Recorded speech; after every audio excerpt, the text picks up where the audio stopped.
Hello, welcome back to my channel. Today I am finally getting around to answering all of the travel questions that you guys asked me on Instagram. And yeah.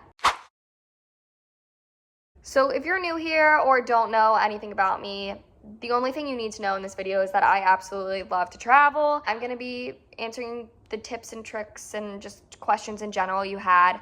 I just went to Bali and Thailand for a month and it was an amazing trip, and I will give you some more background on that. But I was there for a month and then flew to Philadelphia to meet my boyfriend, and we then went to the beach in New Jersey for the weekend. Came home for 2 days and then spent the week in New York for Fashion Week. And when I tell you, I have been rotting on this couch because your girl is exhausted. Drinking coffee, my hair hasn't been washed in a week, but my hairdresser would say that's a good thing.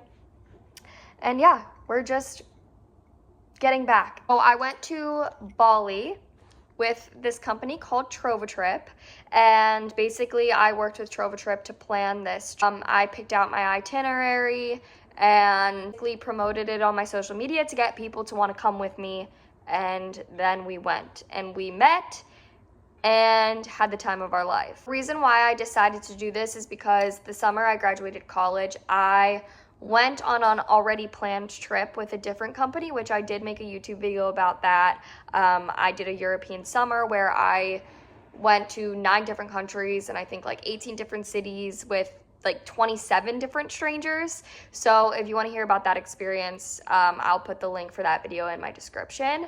But that was such an incredible experience, and I wanted to recreate that because I wanted to do it again, but I also wanted to give people an experience to do that with me. Where did you go? We went to Bali and we did Ubud, Gili Air, and we also did Lijon. I'm sorry, I still don't know how to say it. But it was nice because we did dinner in Kuta, we did an excursion in Uluwatu, so we got to see a lot of Bali, which was really nice. I thought that the itinerary I chose was a good mix of sightseeing, but also like fun and relaxation. Like Gili Air provided that beach relaxation scenery, whereas Ubud was a lot more of us getting a taste of the culture and the local food and stuff like that. And then obviously on our own time, we got to experience some of the nightlife. For those of you asking about the logistics, the money, the whole thing behind the trip, so the trip to come with me was about $2,000, and included in that was your 9 days in Bali. So you had your round trip airport transportation, you had your 9 days of hotel stays, any sightseeing or excursion that was included in the itinerary that we did. You were covered as far as your entrance fee, the transportation there, and that also goes for when we were going city to city, and breakfast was included every day. Several lunches and dinners were also included. Anything outside of the itinerary was not covered. Obviously, that's up to you what you decide to do with your time, money. Nothing is mandatory, obviously. People were asking if I went over or under on budget for this trip. I would say I definitely went under budget. I was thinking that I was going to be spending all this money like I do on any other vacation, because you're keeping yourself alive in a place where you don't live. So obviously you have to buy food, you have to buy anything last minute that comes up, along with souvenirs, and just make sure you're having the best time. You want to be doing these excursions and things. So I was assuming that I'd end up spending a lot of money, but I actually didn't. I mean, obviously the upfront cost to get there and the whole itinerary was pricier, but I would definitely say it was worth it. But once I was over there, things were so cheap. I would get a smoothie bowl, or something that would be $20 in LA was literally $3 there. Show you my smoothie bowl. This was $3.50. That is wild to me. Coming from LA and Austin, big cities, like you can't get that anywhere. I did that Bali swing, for example, which is something I've always wanted to do. I've seen it on my For You page. If that was in America, that would be a couple $100, because like think about doing ATVing or anything around here is so expensive, whereas it was $30 to do all of those swings. Like, mind-boggling. People are asking how I afford to travel. So I actually do have a corporate job, or I did up until my month-long trip. I had a corporate job where I was making a salary, and that is where I was making my money in addition to social media. So I am lucky to have I keep saying it as if I do. I only have one stream of income coming in right now. I am currently about to start looking for another job.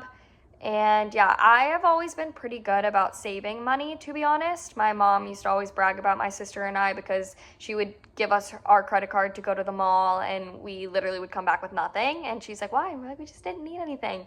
I just have never been one to really enjoy spending money on myself. Now, when it comes to traveling, I will spend every penny I have to be able to do it. I think money will come back. The opportunity to travel is not always going to be there, so I definitely take it when I can. We'll spend $1 million on traveling, but catch me dead before I spend $50 on a shirt. What was it like meeting the people on the trip? Almost everyone came by themselves. I was kind of nervous. I was like, what if they don't like me? What if, I don't know, people don't get along? Couldn't have been further from the truth. Like, everyone got along so well. It was so cool because 2 people came from Australia, 2 people came from England, the rest were from all different parts of the US, which was just really cool because I learned so much about Australia. I've never been to Australia. I learned so much about people there and how they even just talk about daily things. Like, we had so many conversations where I'm like, oh, flip-flops, and they're like, oh, you mean thongs? I'm like, no, a thong is something you wear as underwear. And they're like, underwear? You mean trousers? Like, I learned so much. It was so cool. Made friends all over the place. So now I have a place that if I ever want to go to Australia, I can stay. If I want to go to England, anywhere in the US, you name it. And same with them. If they ever find themselves in the lovely land of Pittsburgh, they have a place to stay. I hope they had as much fun as I did.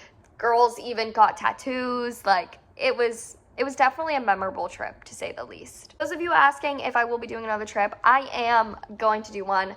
Just recently put out a survey asking you guys, like, what your top places are to go next, and like timing and just how much you guys would be able to spend. I'm currently meeting about that now, but I am personally gearing towards Costa Rica.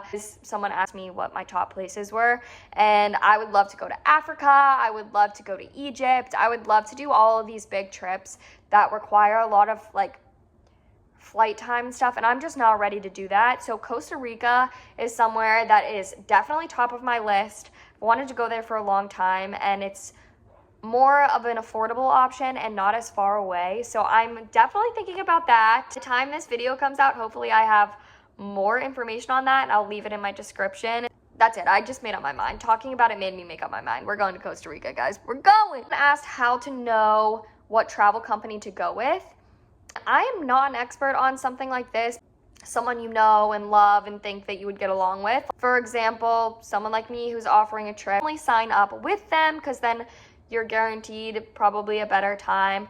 Other than that, travel companies that I've gone with, I've only used 2 in the past, and they have been strictly off of like recommendations. I had a friend went and was like, this was such a great time. Just makes it more reliable to me, or just read some reviews online about other people's trips.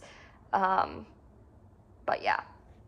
Favorite things you did in Bali? I don't want to be cheesy, but meeting people, going on the trip with strangers, like that is so fun to me. Trying the new foods. There were monkeys everywhere and stray dogs everywhere. I liked that I was able to see the parts of Bali and Thailand that are not romanticized on people's social media. I feel like I loved seeing their culture. I loved seeing what their day-to-day life is over there. I loved seeing more than just the Instagrammable spots. I think that was overall my favorite part. People are asking me if I've ever traveled alone. I have traveled in a sense of like getting somewhere by myself a million times.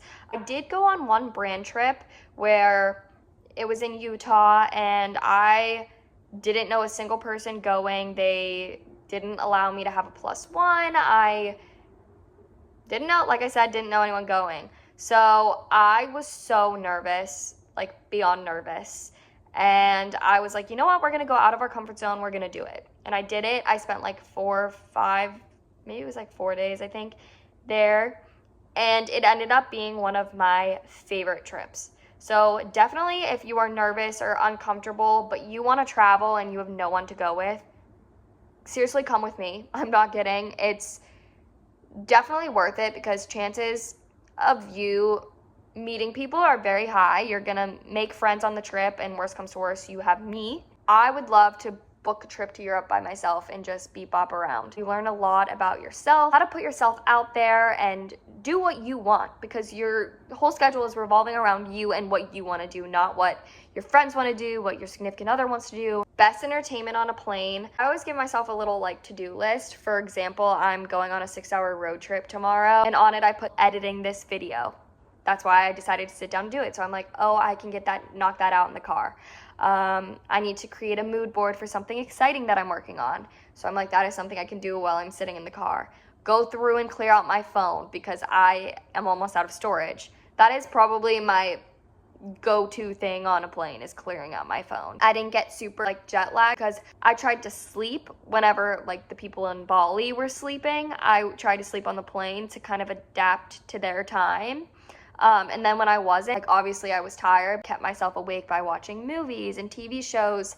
And if your flight doesn't have that, you can download them on your phone. Reading, getting anything out of the way. I know I need to work on my resume because I want to start job hunting. That is something that I don't need Wi-Fi to do. So little things like that. Honestly, I feel like I use the plane to do the things that I've been putting off.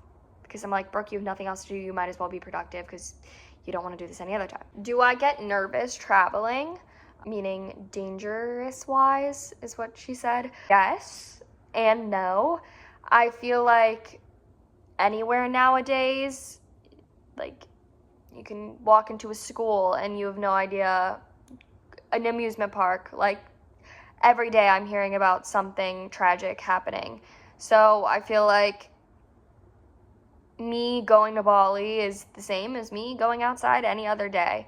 Just be cautious and aware of your surroundings. They said that pickpocketing is really big over there, so I made sure that I like had a fanny pack on me majority of the times. And if I was carrying a purse, it was at my side and fully zipped up. And yeah, so I think that's something you need to be cautious about, but you can't let being nervous about that take over your life. Otherwise, what's the point of living, you know? You're not living if you're stuck inside, I guess. That's how I think about it. But yeah, just be cautious and aware of your surroundings. Make sure you're locking your doors. I always deadbolt my hotel. Be sure not to tell anyone where you're staying or what room you're in. Where have you been so far? So I've been very fortunate to travel a lot of places. Growing up on the show, we traveled a lot throughout the U.S., so I've been almost to every state except for a few, and I would have to do some thinking on that.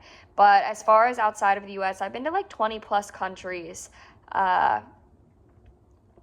Spain, France, Ireland, Scotland, Wales,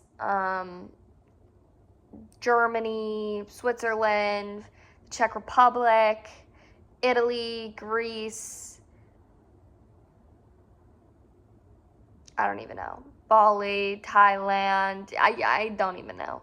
But I've been to a lot of places, and there's not one that I haven't loved. I'm not kidding. Each and every place is just unique in their own ways, and I've had amazing memories in all of them. You try and go to the Philippines. So actually, we had a layover in the Philippines, and we planned it as though, oh, we'll have this 15-hour layover. We can go out and explore. The layover was in Manila, which we did our research after booking it and found that it probably wasn't safest for us to go out alone. The traffic is bad over there, so we wanted to make sure that we weren't risking missing our flight, and we didn't have an overnight layover, so we honestly kind of felt like we were trapped in there, that we weren't allowed to leave anyways. So I know that there are so many beautiful places in the Philippines, and I would love to visit one day. So that's definitely on my list outside of that layover. Some tips and tricks, I guess, for if you're going to Bali or Thailand. I would definitely take a reusable water bottle. I had it always like on standby, and that was really good for me. It made me feel comfortable because I take my little emotional support comfort cup everywhere. So I enjoyed having that. Be cautious of what you're eating and drinking. I did get sick while I was over there. Not exactly sure what the culprit was, but this might be TMI, was back and forth on the toilet every 5 minutes, which was unfortunate, but we got through it. Seen things on TikTok and heard horror stories that it gets far worse than what I had. So I guess in a way I'm lucky, but yeah, it was painful. Make sure that you're bringing appropriate attire to wear into the temples. You need something to cover your shoulders and your knees. And yeah, if you do forget, it's not the end of the world because they do sell them outside of a lot of the temples, so you would be good, but it is disrespectful if you go in. One thing that I didn't know is in a lot of the temples in Bali, you're not allowed in if you are menstruating. So if you're a girl and you're on your period, you're not allowed to go in, which I didn't know. So actually a few girls had to like sit out of one of the temples.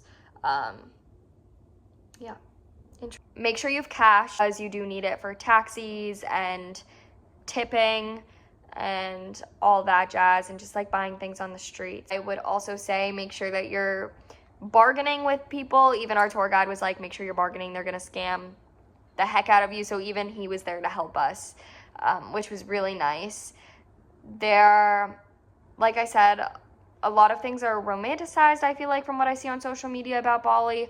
There is a lot of traffic. It took us like 2 hours to get to dinner one night. There are a lot of stray dogs everywhere. You're not supposed to touch them. And there were a lot of stray cats in Thailand. And it's so sad, they were all so cute. I'm trying to think of anything else that comes out the top of my head. I'm sorry, I should have thought more of this, but I don't know. I guess the last question I have is, do you ever get tired? And the answer is yes, I am exhausted. I was gone for a month, and I am the type of person that a part of me was like, I should save money because the international flight is expensive, but once you're over there, you can just beep bop around. Like our flight from like Phuket, or from Bangkok to Phuket, was like $25. And I was like, oh my God, I need to go everywhere while I'm over here. But I'm glad I stopped after Thailand and Bali because I was exhausted. And I think if I would have forced myself to keep going, I would have just been so mentally and physically drained that I wouldn't have even been able to enjoy it. Especially with me getting sick while I was over there. I think that took a toll on my body. But yes, the answer is I do get tired just like everyone else. And yeah, that's why I'm rotting away on this couch. I'm trying to revive myself before I leave tomorrow for another trip. We have a wedding tomorrow. But yeah, it was exhausting, but it was so much fun. Living out of a suitcase is kind of hard. Another big thing was the time difference. I was going to bed whenever the people at home were waking up, so just like staying in contact with my boyfriend and my family was hard, and I missed them. So yeah, just between that and living out of a suitcase and being so far away from home and away from everything I know, I was ready to get home. But yeah, like how could I stay away from this boy any longer than that? Angel boy. All right, well, much love. Thank you for watching. Let me know if you have any more questions. Or if you're going to Bali, I can give you a list of recommendations. I think something like that is probably easier to just like list out. But yeah, cheers. Oh.